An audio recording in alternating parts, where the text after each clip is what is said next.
Trump breaking news now: Trump's top European allies? As the U.S. election looms, European leaders are mentally preparing for another Donald Trump presidency, which would have major implications for trade, diplomacy, and the collective security architecture that has kept much of Europe relatively peaceful since World War II. Trump's campaign has focused on domestic issues, but his term in office will teach him how to handle Europe. He has also identified his allies as right-wing government and opposition leaders who dislike international institutions, multiculturalism, progressive social policies, and free trade.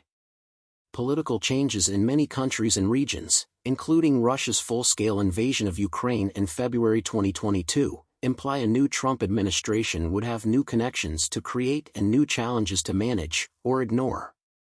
Viktor Orbán. Trump and his allies have long admired Hungarian authoritarian Viktor Orbán, who has aggressively promoted his illiberal democracy despite EU disputes over the rule of law.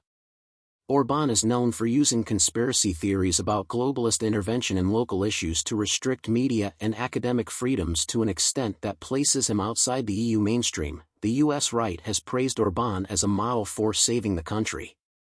These legislators and commentators are also criticized for being amenable to the Kremlin's perspective on Ukraine, such as that NATO and the West have no business opposing the full-scale Russian invasion in early 2022. Hungary may not be the largest European country, but it can veto EU and NATO decisions, as Orbán and Turkey did in blocking Sweden's accession for months. Orbán has already spat with the Commission and Parliament during Hungary's rotating EU chairmanship till the end of the year. He met Russian President Vladimir Putin in person last summer, infuriating mainstream Brussels leaders, and has enthusiastically pursued an eccentric foreign strategy that conflicts with several European capitals. EU leaders view Orbán as an oddball. There is no long-standing administration to his right, and Poland's most important government on his ideological side was overthrown about a year ago. Slovakia, where right-wing Prime Minister Robert Fico returned in 2023, is trending his way. Like Orbán, Fico is anti-LGBTQ+ and anti-immigration and has repressed free media. He is also friendlier to Putin than most European leaders. Giorgia Meloni, Italy. Italian Prime Minister Giorgia Meloni is a major Trump ally. The most right-wing G7 leader, save possibly Japanese PM Fumio Kishida, she has worked hard to build links with the worldwide right. Despite her culturally conservative and nationalistic views and her coalition government with the violently anti-immigration Lega Party, she has avoided an Orbán-style stigma among EU centrists. If Trump is re-elected, Meloni will have an ideological ally across the Atlantic. If she can create a connection with his administration as well as she has with other administrations, she may bridge a new Trump administration and an EU whose goals may be quite upset by his anticipated agenda. Europe's far right.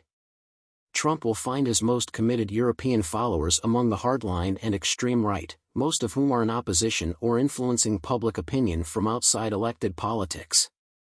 In the last decade, well-known parties like Spain's Vox, France's National Rally, Alternative for Germany, AfD, and Reform UK have grown in national parliaments and won the most votes in a recent regional election but have yet to enter national government.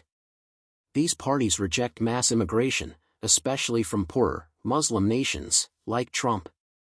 They often criticize NATO, the EU, and other international institutions and appeal to socially conservative people with a strong sense of national identity by emphasizing how the system, global or national, has left their citizens behind. Furthermore, several of their leaders have explicitly supported Trump and his US friends. This is especially true for Reform UK leader Nigel Farage, who entered Parliament this year. He has given many right-wing US interviews and attended Trump events. However, predictions that this political tendency would dominate European politics have been unfounded. In this summer's French election, the National Rally disappointed, while Farage's party has only a few MPs and no influence over the government.